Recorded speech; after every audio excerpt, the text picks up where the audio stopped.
Hello everyone, मैं Anjali welcome करती हूँ आपके अपने चैनल आचार्य द गुरु पे। आज हम करने जा रहे हैं रिमाइंडर थ्योरम का सेकंड पार्ट, जिसमें हम नेगेटिव रिमाइंडर के बारे में जानेंगे। यानी कि फर्स्ट वीडियो जो हमने की थी उसमें हमने पॉजिटिव रिमाइंडर के बारे में बात की थी, पॉजिटिव रिमाइंडर के बारे में जाना था। आज इस सेकंड वीडियो में हम रिमाइंडर थ्योरम की सेकंड वीडियो में हम नेगेटिव रिमाइंडर के बारे में जानेंगे कि भाई नेगेटिव रिमाइंडर क्या होता है, कैसे फाइंड आउट करते हैं और कैसे नेगेटिव रिमाइंडर से हम पॉजिटिव रिमाइंडर की तरफ जाते हैं। तो चलिए स्टार्ट करते हैं आज का सेशन।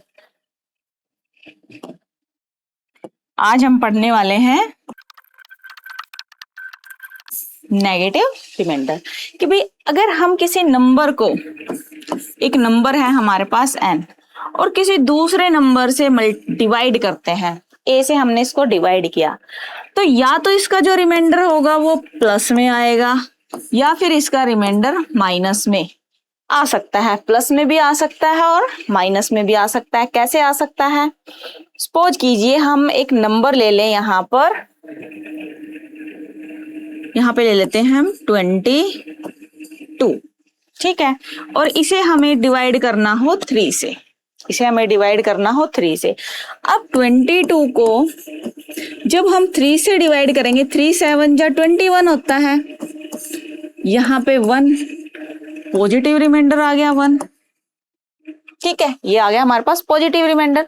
अब बात करते हैं हम नेगेटिव रिमाइंडर की, कि अगर हमारे पास 22 है और इसको हमें 3 से डिवाइड करना है, 3 7 जा 21 और 3 8 जा 24 होता है हमारे पास, 3 8 जा 24 होता है, माइनस। अब 22 में से तो 24 जाएगा नहीं, हमें क्या करना पड़ेगा? 24 में से 22 को माइनस करना पड़ेगा।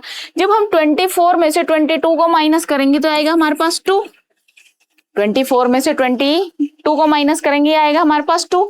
बट अब यहाँ पे देखो कि बड़ी वैल्यू जो है वो माइनस की है, तो यहाँ पर जो साइन होगा वो भी माइनस का आएगा। यानी कि रिमाइंडर हमारे पास कैसा आ गया? -2। रिमाइंडर कैसा आ गया हमारे पास? -2। ठीक है, यहां तक क्लियर हुआ कि प्लस रिमाइंडर कैसे आता है और माइनस रिमाइंडर कैसे आता है। अब जब कभी भी हमारे पास रिमाइंडर माइनस का आ जाता है, जब कभी भी हमारे पास यहाँ पर रिमाइंडर हमारे पास आया था -2, ठीक है, जब कभी भी हमारे पास रिमाइंडर -2 आ जाता है तो उसमें हमें कुछ नहीं करना होता। जो ये जिस नंबर से हम डिवाइड करते हैं उस नंबर को ऐड कर देते हैं, उस नंबर को हम क्या करते हैं? ऐड कर देते हैं। तो -2 किससे डिवाइड कर रहे थे हम? 3 से डिवाइड कर रहे थे, तो हमने 3 को यहाँ पर ऐड किया, तो 3 में से 2 जब गया तो कितना बचा हमारे पास? ये बच जाता है 1। तो हमारे पास रिमाइंडर आया 1। यहाँ भी हमारे पास रिमाइंडर 1 था और यहाँ भी हमारे पास रिमाइंडर 1 आ जाता है। ठीक है, तो ये था कॉन्सेप्ट ऑफ नेगेटिव रिमाइंडर कि हम नेगेटिव रिमाइंडर कैसे फाइंड आउट कर सकते हैं और नेगेटिव रिमाइंडर से हम पॉजिटिव रिमाइंडर की तरफ कैसे जा सकते हैं। क्योंकि किसी भी वैल्यू का जो रिमाइंडर होता है वो कभी भी माइनस में नहीं होता, वो हमेशा प्लस में होता है। बट ये हम अपनी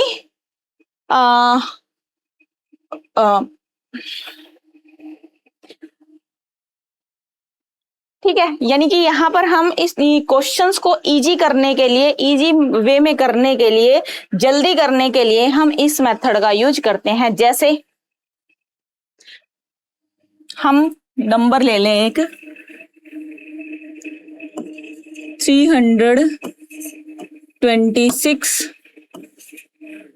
मल्टीप्लाई में 349 और मल्टीप्लाई करें इसको 596 से, और यहाँ पे डिवाइड कर देते हैं हम इस नंबर को 25 से।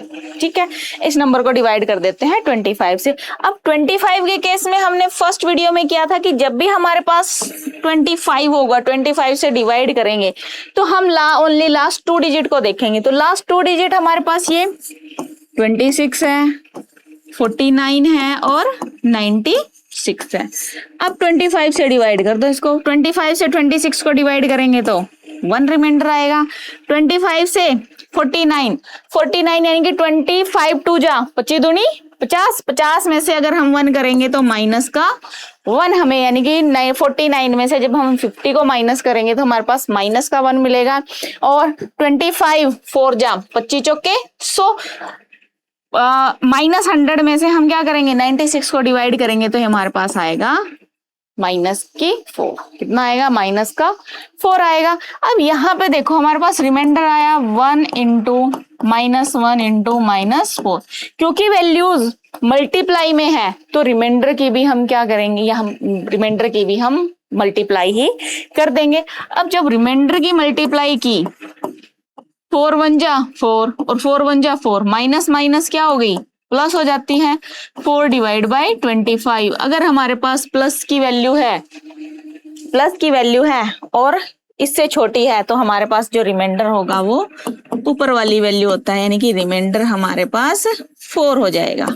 रिमाइंडर हमारे पास 4 हो जाएगा। यानी कि इस तरह के बड़े क्वेश्चंस को हम माइनस कॉन्सेप्ट के साथ, माइनस रिमाइंडर के कॉन्सेप्ट के साथ इजीली कर सकते हैं। अब यहाँ पे हम करते 25 या 75 करते, 96 में से 75 को माइनस करते, फिर इसकी मल्टीप्लाई करते, फिर इसके साथ मल्टीप्लाई करते।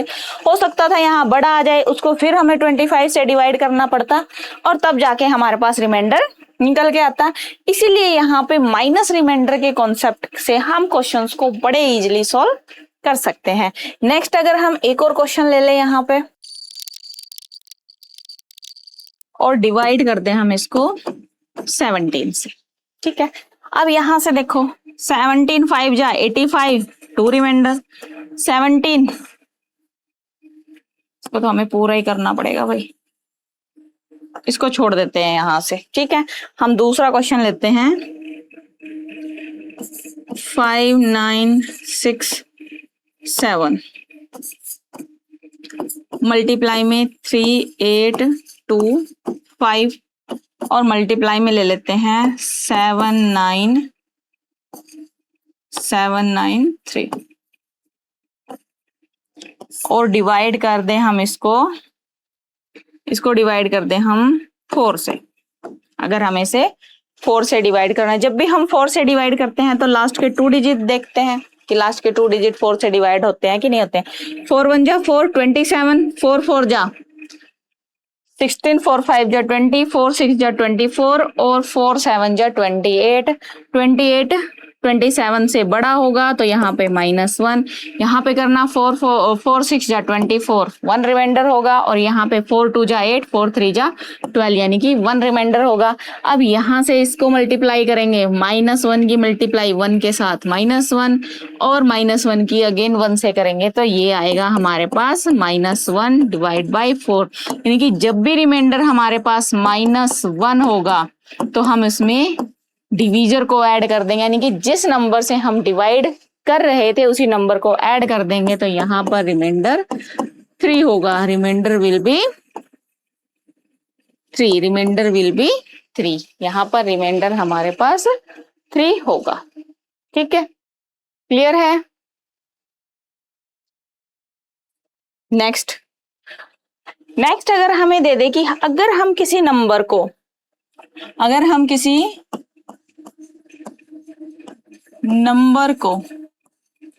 a से डिवाइड करते हैं, यानी कि किसी भी नंबर से डिवाइड करते हैं, ठीक है। अगर हम किसी नंबर को दूसरे नंबर से डिवाइड कर रहे हैं और हमें बोल दे कि यहाँ पर रिमाइंडर b आता है, तो इसी नंबर को अगर मैं 4 से डिवाइड करूं, इसी नंबर को अगर मैं 5 से डिवाइड करूं और इसी नंबर को अगर मैं 6 से डिवाइड करूं तो हमारे पास रिमाइंडर क्या आएगा, ये बोल दे डायरेक्ट। तो इस तरह के क्वेश्चन जो होते हैं उनको करने के लिए हमें कुछ बेसिक चीजों का जानना जरूरी है। सपोज कीजिए हमारे पास एक नंबर है n, जिसको हमें 12 से डिवाइड करना है, ठीक है। और 12 से डिवाइड करके ये रिमाइंडर देता है, ये रिमाइंडर देता है 5, ये रिमाइंडर देता है 5। तो हमसे क्वेश्चन में दे दे कि बताइए n को जब हम 4 से डिवाइड करेंगे तो रिमाइंडर क्या होगा, इसी n को अगर हम 3 से डिवाइड करते हैं तब रिमाइंडर क्या होगा, और इसी n को अगर हम 6 से डिवाइड कर दें तब रिमाइंडर क्या होगा, और इसी n को अगर हम 8 से डिवाइड कर देते हैं तब रिमाइंडर क्या होगा हमारे पास, हमें ये बताना है। जब भी हमारे पास इस तरह का क्वेश्चन होता है तो हमें देखना होता है कि अगर कोई नंबर 12 से डिवाइड हो रहा है, अगर कोई नंबर 12 से डिवाइड होके 5 रिमाइंडर दे रहा है, तो यानी कि वो नंबर 4, 3, 6, 4 इसका फैक्टर है, 4 3 जा 12, 3 भी 12 का फैक्टर है, 3 4 जा 12, 6 भी 12 का फैक्टर है, 6 2 जा 12। यानी कि वो जो नंबर है, ये जो नंबर है ये 4 से भी डिवाइड हो सकता है, ये नंबर 3 से भी डिवाइड होगा, और ये नंबर 6 से भी डिवाइड होके हमें हर केस में रिमाइंडर सेम देगा। बट 8, क्या ये 8 हमारे पास 12 का फैक्टर है? नहीं है। तो इसको समझने के लिए हम एक एग्जांपल ले लेते हैं। अब यहाँ पे जैसे 12 था कि कोई नंबर है एंड 12 डिवाइड किया तो यहाँ पे 5 आया, तो सपोज करो हम नंबर 12 1 जा 12 और 5 17 ले लेते हैं कि वो जो नंबर है हमारे पास 17 है। ठीक है, 17 को अगर हम 12 से डिवाइड करते हैं, 12 1 जा 12, 5 ही रिमाइंडर देता है। ठीक है, फिर 17 को अगर 4 से डिवाइड कर दें, 4 से डिवाइड करें, 4 3 जा 12, 4 3 जा 12 और 4 4 जा 16, यानी कि रिमाइंडर 1 दे दिया इसने यहाँ पे। देन 17 को 3 से डिवाइड करें, 3 5 जा 15, 2 रिमाइंडर देगा। फिर 6 से डिवाइड करें, 6 2 जा 12 और 6 3 जा 18, यानी कि 6 से डिवाइड करेंगे तो ये हमें 5 रिमाइंडर देगा। फिर 8 से डिवाइड करें, 17 को 8 से डिवाइड करते हैं, 8 2 जा 16, यानी कि ये हमें 1 रिमाइंडर देता है, ये हमें 1 रिमाइंडर देता है। यानी कि अगर हम यहाँ पे एक और नंबर ले, यहाँ तो हमने 17 लिया है, अगर हम 17 की बजाय 12 को 2 से यानी कि डबल कर दें, इसका 12 2 जा 24 और 5 29 ले ले। यहाँ पे 29 की 12 से डिवाइड करेंगे, 12 2 जा 24, 5 रिमाइंडर।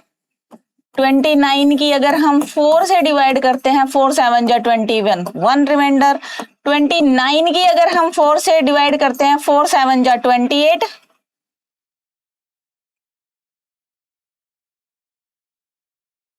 29 ही है ना, सॉरी 3 है, यहाँ पे 3 है ना, 3 9 जा 27, 2 रिमाइंडर। देन 29 की अगर हम 6 के करते हैं तो 6 4 जा 30, 6 3 जा 18, 6 4 जा 24, 24 को माइनस करेंगे तो 5 रिमाइंडर। और जब हम 28 को डिवाइड कर, सॉरी 29 को जब हम 8 से डिवाइड करेंगे तो 8 3 जा 24, यानी कि यहाँ पर रिमाइंडर आ गया हमारे पास डिफरेंट, यहाँ पे 1 रिमाइंडर आया और यहाँ पर 5 रिमाइंडर आया। यानी कि यहाँ से हमें क्या समझ में आया कि जब भी हम किसी नंबर को, सेम नंबर को 12 से डिवाइड करते हैं तो हमेशा रिमाइंडर इसलिए 5 देगा। अगर यहाँ पे कंडीशन है कि 12 डिवाइड करके 5 रिमाइंडर दिया है तो 5 रिमाइंडर यहाँ पर, यानी कि कोई नंबर अगर 12 से डिवाइड किया तो 5 दिया, यहाँ भी कोई नंबर अगर 12 से डिवाइड किया तो 5 दिया। हमें पता नहीं है वो नंबर क्या है, हो सकता है वो 12 को 3 से, 12 3 जा 36 और 5 41, यानी कि वो नंबर 41 भी हो सकता है। हमें तो नहीं पता ना कि वो नंबर क्या है, हमें तो सिर्फ गिवन है, कंडीशन गिवन है कि वो नंबर n है और उस नंबर को 12 से डिवाइड किया तो हमें 5 रिमाइंडर। अब 12 से डिवाइड अगर हम 17 लेते हैं तब भी 5 देता है, अगर हम 29 करते हैं तब भी 5 देता है, और अगर हम 41 लेंगे, 41 को 12 से डिवाइड करेंगे तब भी वो नंबर हमें 5 ही रिमाइंडर देगा। यानी कि यहाँ पे क्या हुआ, 17 को हमने 4 से डिवाइड किया 1, 29 को 4 से डिवाइड किया 1, 17 को 3 से डिवाइड किया 2, 29 को 3 से डिवाइड किया 2, 17 को 6 से डिवाइड किया 5, 29 को 6 से डिवाइड किया तो 5 हमारे पास रिमाइंडर है। तो यानी कि यहाँ पर क्या है, यहाँ तक हमारे पास सेम रिमाइंडर आएगा। हम 6 को इसके 41 से करेंगे तब भी हमारे पास रिमाइंडर 5 ही आएगा। यानी कि क्यों आया, क्या ये 4 हमें 12 का मल्टीपल दिखाई दे रहा था? बिल्कुल। ये 3 हमें 12 का मल्टीपल दिखाई दे रहा है? बिल्कुल। और ये 6 भी 12 का मल्टीपल है, बट क्या ये 8 12 का मल्टीपल है? नहीं है, 12 का मल्टीपल नहीं है, तो यहाँ पर रिमाइंडर सेम नहीं आया, रिमाइंडर सेम नहीं आया। यानी कि हम यहाँ पे कह सकते हैं कि अगर कोई नंबर किसी नंबर से डिवाइड हो, दूसरे नंबर से डिवाइड होता है और कुछ रिमाइंडर देता है, अगर वो नंबर उसी के फैक्टर से डिवाइड किया जाए, उसी नंबर के फैक्टर से डिवाइड किया जाए, तो वो रिमाइंडर क्या होगा? सेम रिमाइंडर देगा। जैसे 5, यहाँ पर हम डायरेक्ट 5 को डिवाइड कर सकते हैं 4 से। जब हम 5 को 4 से डिवाइड करेंगे तो ये 1 रिमाइंडर, 17 को 4 से डिवाइड किया था 1, 29 को 4 से डिवाइड किया था तो इसने भी 1 ही दिया था। यहाँ पर 5 को जब हम 3 से डिवाइड करेंगे तो ये 2 रिमाइंडर, 5 को जब हमने 6 से डिवाइड किया तो 5 रिमाइंडर, क्योंकि 6 बड़ा है तो ऊपर वाला नंबर ही क्या बन जाएगा? हमारा 5 बन जाएगा। बट यहाँ पर n को जब हमने 8 से डिवाइड किया तो एक बार ये 5 दे रहा है और दूसरी बार ये 8 दे रहा है। यानी कि हमें यहाँ से एक बात समझ में आई कि अगर कोई नंबर किसी दूसरे नंबर को डिवाइड करता है और कुछ रिमाइंडर बचता है, तो अगर उसी नंबर को उस नंबर के फैक्टर से डिवाइड किया जाए, इस नंबर के फैक्टर से डिवाइड किया जाए, तो हम डायरेक्ट रिमाइंडर को उस नंबर से डिवाइड करके हम रिमाइंडर बता सकते हैं कि वो जो रिमाइंडर है वो क्या होगा, नया रिमाइंडर क्या होगा। बट हमारे पास कंडीशन है कि ये जो नंबर हैं जिनसे हम डिवाइड कर रहे हैं वो इस नंबर का मल्टीपल या फिर फैक्टर होना चाहिए, इस नंबर का फैक्टर होना चाहिए। अगर ये नंबर ये जो डिवीजर है ये D1 है, ये D2 डिवीजर और ये D3, यानी कि अलग अलग डिवीजर है ना, ये जो डिवीजर है ये इसके फैक्टर होने चाहिए, यानी कि 12 के फैक्टर होने चाहिए। तब हम ये डायरेक्ट लगा सकते हैं कि एक नंबर n को 12 से डिवाइड किया तो 5 आया, तो अगर हम 4 से डिवाइड करेंगे तो हमें पूरा नंबर कैलकुलेट करना। अब हमें ऐसा करने की जरूरत नहीं है, ये सिर्फ बेसिक कॉन्सेप्ट था कि भाई अगर किसी नंबर को डायरेक्ट हमें बताना है कि एक नंबर का जो रिमाइंडर है ये है, अगर उसको इस नंबर से डिवाइड करें तो हमें बताइए नया रिमाइंडर क्या होगा, या रिमाइंडर क्या देगा। तो वो उसका बेसिक कॉन्सेप्ट है, उससे हमें नहीं करना, हमें करना इससे है कि डायरेक्ट उस नंबर को क्या करो, उस रिमाइंडर को जो गिवन है डिवीजर उससे डिवाइड करो, तो हमारे पास डायरेक्ट रिमाइंडर हम बता देंगे कि जो नया रिमाइंडर होगा वो क्या होगा। बट इसके लिए कंडीशन है कि ये जो अलग अलग डिवीजर दिए हुए हैं वो इसका क्या होना चाहिए, एक फैक्टर होना चाहिए। अगर फैक्टर नहीं होगा, अगर इसका फैक्टर नहीं होगा, जैसे यहाँ पे n/8 17/8 किया था तो 1 आया था, 29/8 किया था तो हमारे पास 5 आया था, यानी कि इस केस में ये वैलिड नहीं होगा। और जब कभी भी हमारे पास क्वेश्चन ऐसे आ जाए कि एक नंबर है जिसको डिवाइड करके 5 रिमाइंडर आता है, बताइए उसको अगर हम 8 से डिवाइड करें तो क्या हम यहाँ पे बता सकते हैं कि 12 से डिवाइड करके तो 5 आया, 8 से डिवाइड करके क्या आएगा? यहाँ पर हम इस क्वेश्चन का आंसर दे ही नहीं पाएंगे। क्यों नहीं दे पाएंगे? क्योंकि 8 12 का फैक्टर नहीं है। तो यहाँ पर हमारा इस केस में हमारा जो आंसर होगा वो होगा कांट बी डिटरमाइंड।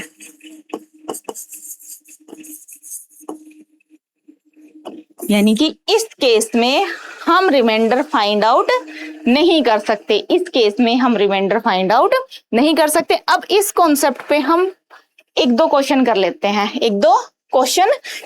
हैं कि अगर हमारे पास कोई नंबर दे दे कि कोई नंबर है 296, एक नंबर बोल दिया जाता है कि एक नंबर है 296, जब एक नंबर को 296 से डिवाइड किया जाता है, तो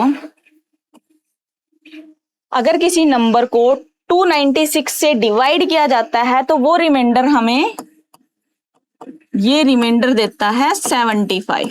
इसने रिमाइंडर दे दिया हमें 75। अगर इसी सेम नंबर को हम 37 से डिवाइड कर दें तो बताइए रिमाइंडर क्या होगा? यहां पर हमें बताना है रिमाइंडर क्या होगा। अब यहां पे देखो, क्या 296 का फैक्टर है 37? क्या 37 296 को डिवाइड कर सकता है? देखना 37 हाँ 37, 296 को अगर हम 37 से करें तो ये जाएगा हमारा 8 टाइम, यानी कि 37 को अगर हम डिवाइड 37 से अगर हम 296 को डिवाइड करते हैं तो ये हमारा 8 टाइम जाता है। यानी कि इससे हमें पता लग गया कि जो 37 है वो इसका एक फैक्टर है। अगर ये इसका फैक्टर है, अगर ये इसका फैक्टर है तो हम डायरेक्ट, हमारे पास रिमाइंडर 75 था तो रिमाइंडर को डिवाइड कर देते हैं 37 से, रिमाइंडर को मल्टीप्लाई कर देते हैं 37 से। 37 2 जा क्या होता है 74, 74 होता है तो यहाँ पे रिमाइंडर हो जाएगा 1। यहाँ पे रिमाइंडर हो गया 1। क्या क्लियर है सभी को?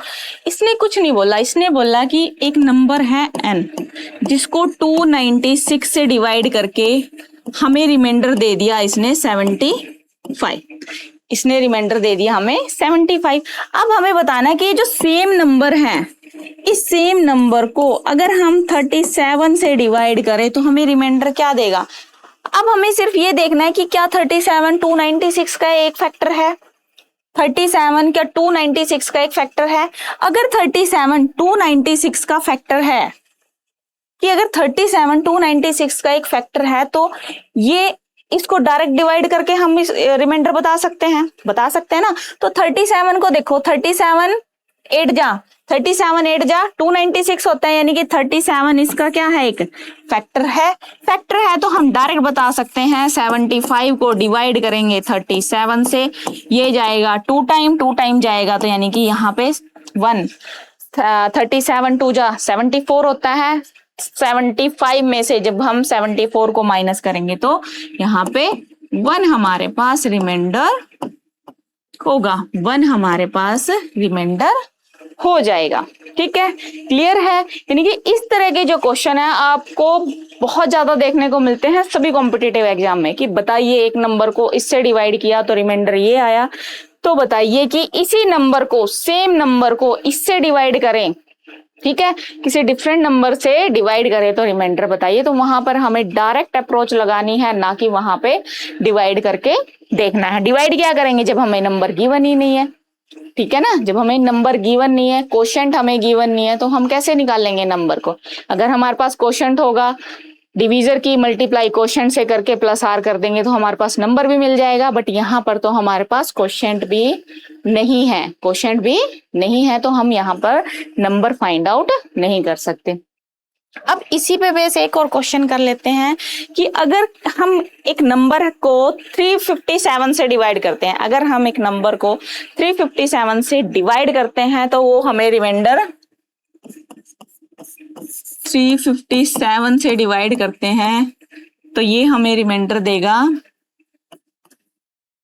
39 ये हमें रिमाइंडर देता है। अगर इस सेम नंबर को हम 17 से डिवाइड कर दें, 17 से डिवाइड कर दें तो ये हमें रिमाइंडर क्या देगा, हमें बताना है। अब यहाँ पे हमें कुछ नहीं देखना, सिर्फ हमें ये देखना है कि क्या 17 357 का एक फैक्टर है या नहीं है। 17 से 357 को डिवाइड करके देखो, 17 2 जा 35 में से 34 गया 1, यानी कि ये कंप्लीट डिवाइड हो रहा है। 357 को करना 17 से, 17 2 जा 34, 5 में से 4 गया 1, 17 1 जा 17, यानी कि कंप्लीट डिवाइड हो रहा है। तो यानी कि 17 एक फैक्टर है 357 का। और अगर ये फैक्टर है तो यहाँ पर हम डायरेक्ट बता सकते हैं 39 को 17 से डिवाइड करेंगे तो यहाँ पे 5 हमारे पास रिमाइंडर आ जाएगा, यहाँ पर 5 हमारे पास रिमाइंडर होगा। ठीक है।